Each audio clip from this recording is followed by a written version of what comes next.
Welcome back 22 tutorial of Java script. तो basically इस lecture में जो बात करने वाले हैं हम वो इवेंट हैंडलर्स के बारे में बात करने वाले हैं। EVENT and handlers HANDLERS। तो बेसिकली जो इवेंट हैंडलर्स क्या काम करते हैं, सपोज आपको अगर वेबसाइट को मोर डायनामिक बनाना है या मोर इंटरेक्टिव बनाना हो, तो इवेंट हैंडलर्स क्या करते हैं कि एक जावा स्क्रिप्ट कोड रन करते हैं। और अगर यूज़र उस कोड को अगर क्या करता है, क्लिक करता है, तो वो क्या है, जावा स्क्रिप्ट कोड रन होने लगता है जब तक वेब पेज लोड होता है। सपोज आप एक क्लिक बटन बना रहे हो और अगर क्लिक बटन बना रहे हो अगर आप, और उसके अंदर आपने एक जे इवेंट हैंडलर्स कोडिंग की है, तो क्या होगा बेसिकली, जब वो बटन पर क्लिक बटन दबाएगा तो बेसिकली एक पॉपअप बॉक्स आ जाएगा जब तक वेब पेज लोड होगा। तो इस तरह जो इवेंट हैंडलर्स होते हैं वो बेसिकली क्या करते हैं कि यूज़र एक्सपीरियंस को बढ़ाते हैं वेब पेज पर। तो बेसिकली आगे बढ़ते हैं और इवेंट हैंडलर्स के बारे में और जानने की कोशिश करते हैं। तो बेसिकली इवेंट हैंडलर्स का यूज़ करने के लिए आपको स्क्रिप्ट टैग के अंदर यूज़ करने की ज़रूरत नहीं है। आपको उसके वो जावा स्क्रिप्ट के अंदर यूज़ करने की ज़रूरत नहीं है। आप बेसिकली उसको HTML में यूज कर सकते हो।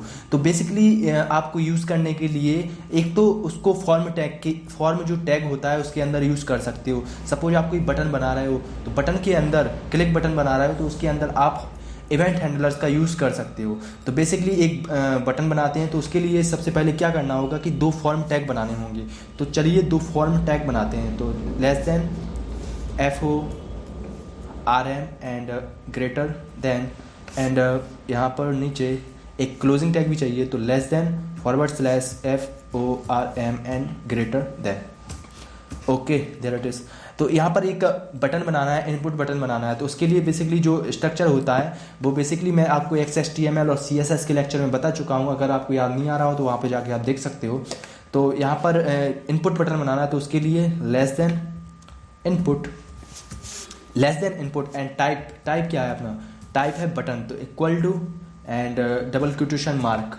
ओके, डबल क्वोटेशन मार्क के अंदर बटन, BUTTON, ठीक है, button and closing quotation mark. And इसके बाद वैल्यू। सपोज आप बटन जो है उस पर क्या लिखना चाहते हो, मतलब उसको वैल्यू क्या देना चाहते हो बटन को। तो इसके लिए मैं लिखना चाहता हूँ उसके ऊपर, बटन के ऊपर सपोज मैं वहाँ पर लिख देता हूँ touch me. Okay, touch me and quotation mark के अंदर इसको बंद कर देंगे। ओके, तो मैंने क्या किया है यहाँ पर, बेसिकली मैंने यहाँ पर एक इनपुट बटन बनाया है यहाँ पर और उसको वैल्यू दे दी है टच मी। ठीक है, आगे बढ़ते हैं और देखते हैं यहाँ पर क्या होता है, ग्रेटर देन। तो यहाँ पर मैंने बटन क्रिएट कर दिया है। तो बेसिकली यहाँ पर क्या होने वाला है कि यहाँ पर एक बटन पॉपअप होने वाला है। तो सेव करते हैं और यहाँ पर रिफ्रेश करते हैं तो यहाँ पर एक बटन आ गया है टच मी, जो कह रहा है टच मी। ओके, यहाँ पर मैं टच करता हूँ इसको तो अभी कुछ नहीं हो रहा है। यहाँ पर मैं टच कर रहा हूँ लेकिन कुछ नहीं हो रहा है। तो बेसिकली जो ऑन क्लिक वाला इवेंट हैंडलर्स रहता है, एक इवेंट हैंडलर्स होता है ऑन क्लिक। तो बेसिकली ये क्या काम करता है, जब वेब पेज लोड हो रहा होता है, सपोज इस पर कोई टच करता है, यहाँ पर टच करता है तो एक पॉपअप बॉक्स आ जाता है। ठीक है, तो वो क्या करता है, जब तक वेब पेज लोड होता है तब तक वो जावा स्क्रिप्ट कोड रन करता है यहाँ पर। ठीक है, तो आप क्या है, इसको इस तरीके से जो वेब पेज है उसको मोर interactive and dynamic end user friendly बना सकते हो वेब पेज को। ठीक है, तो आगे बढ़ते हैं और देखते हैं क्या होता है अपना ऑन क्लिक इवेंट हैंडलर्स। तो basically on click event handlers को यूज़ करने के लिए अगली लाइन पे आते हैं, इसको अगली लाइन पे लिखते हैं। ओके, तो इवेंट हैंडलर्स को यूज़ करने के लिए बेसिकली आपको करना क्या है, एक टाइप का जो इवेंट हैंडलर्स होता है उसका नाम होता है ऑन क्लिक। तो ऑन, और जो उसका यहाँ पर क्लिक के लिए जो होता है C कैपिटल यूज करते हैं, बाकी सब स्मॉल। तो ऑन क्लिक ये इवेंट हैंडलर्स है एक। तो बेसिकली जो ब्राउज़र होते हैं वो बेसिकली समझ जाते हैं कि ये क्या है, एक इवेंट हैंडलर्स है और जो भी इसके अंदर रन होगा वो जावा स्क्रिप्ट कोड होगा, मैं उसको पहचान लूँगा। तो बेसिकली आपको ये चिंता करने की ज़रूरत नहीं है कि ये आप फॉर्म टैग के अंदर यूज़ कर रहे हो जावा स्क्रिप्ट को, तो ब्राउज़र कैसे रिकॉग्नाइज करेगा इस लैंग्वेज को। लेकिन ब्राउज़र जो होते हैं वो बिल्ट इन कीवर्ड्स होते हैं उनके अंदर, जो ब्राउज़र होते हैं उनके अंदर बिल्ट इन कीवर्ड्स होते हैं कि हाँ ये इवेंट हैंडलर्स है। वो पहचान लेते हैं कि ये जो HTML के अंदर यूज़ हो रहा है तो ये एक इवेंट हैंडलर्स है। ठीक है, तो आप यूज़ कर सकते हो इस तरीके से। तो ऑन क्लिक, इसके बाद क्या करना है, आपको इक्वल टू का साइन लगाना है यहाँ पर, एंड एंड क्या करना है कि आप ऑन क्लिक, मैं सपोज अलर्ट बॉक्स बनाना चाहता हूँ, तो इसके लिए मुझे क्या करना है, अलर्ट ALERT एंड मैं यहाँ पर जावास्क्रिप्ट कोड रन करने वाला हूँ। तो उसके लिए क्या करना है मुझे,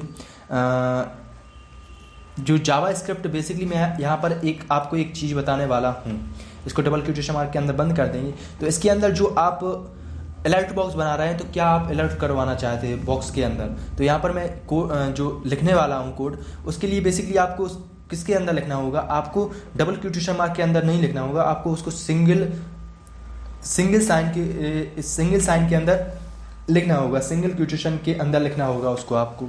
तो बेसिकली क्यों लिखना होगा, क्योंकि जो डबल क्वोटेशन है वो बताते हैं कि ये एक एट्रीब्यूट के लिए होता है, ये डबल क्वोटेशन मार्क। अगर कोई आप एट्रीब्यूट यूज़ कर रहे हैं तो उसको डबल क्वोटेशन मार्क के अंदर लिखते हैं, जबकि हम जावा स्क्रिप्ट का यूज़ कर रहे हैं यहाँ पर, तो उसको डिफरेंस बताने के लिए कि हाँ ये जावा स्क्रिप्ट है यहाँ पर और ये एट्रीब्यूट के लिए है, double quotation mark attribute use करते हो, तो इसके लिए अपन सिंगल का यूज़ करेंगे यहाँ पर। तो यहाँ पर ओके हेयर इट इज़, इसको मिटा देता हूँ मैं, एंड हेयर, और इसमें लिख देता हूँ मैं ouch, okay, and exclamation and इसको बंद कर देता हूँ यहाँ पर, और सेमीकोलन का यहाँ पर साइन लगाना होगा कि ए एंड हो गया है मेरे जावास्क्रिप्ट कोड का, ठीक है। और आगे बढ़ते हैं और इनपुट बटन को यहाँ पर बंद कर देता हूँ मैं, ग्रेटर देन, ओके। अगर मैं अब यहाँ पर अगर सेव करता हूँ, ठीक है, सेव किया मैंने और यहाँ पर रिफ्रेश करता हूँ, यहाँ पर हेयर इट इज़, यहाँ पर कोई, हाँ यहाँ पर क्या है, अलग से आ गया है, सेव करता हूँ और फिर से रिफ्रेश करता हूँ यहाँ पर, ठीक है। अगर मैं अब टच करता हूँ इस पर, ठीक है, तो आप यहाँ पर देख रहे हो कि यहाँ पे बिग पेज पर शो हो रहा है दिस पेज सेज आउच, ठीक है। तो आपको मैं थोड़ा अच्छे तरीके से दिखा देता हूँ, तो ठीक है। तो यहाँ पर क्या हो रहा है, आपको दिख रहा है कि मैंने जैसे ही इस पर बटन पर क्लिक किया, टच मी, यहाँ पर आ गया है आउच, और यहाँ पर, ठीक है, इस तरीके से आप क्या है टच मी करोगे तो यहाँ पर क्या है पॉपअप बॉक्स आ जाएगा, okay, this page says ouch. तो इस तरीके से आप क्या है इवेंट हैंडलर्स का यूज़ कर सकते हो। तो बेसिकली अगर सपोज आपको एक से ज़्यादा अलर्ट बॉक्स बनाना हो, ठीक है, तो उसको यूज करने के लिए आपको क्या करना होगा कि इसी के आगे जो सेमीकोलन का साइन है उसी के आगे आपको एक और अलर्ट बॉक्स बनाना होगा, तो ALERT एंड क्या करना है, डबल पैरेंथेसिस, ओके, एंड एक क्लोजिंग भी चाहिए, और उसके अंदर आपको दूसरा लिखना होगा कोड जो आप उस पर शो करना चाहते हैं। तो यहाँ पर सपोज मैं लिखता हूँ यहाँ पर अगेन, ओके, अगेन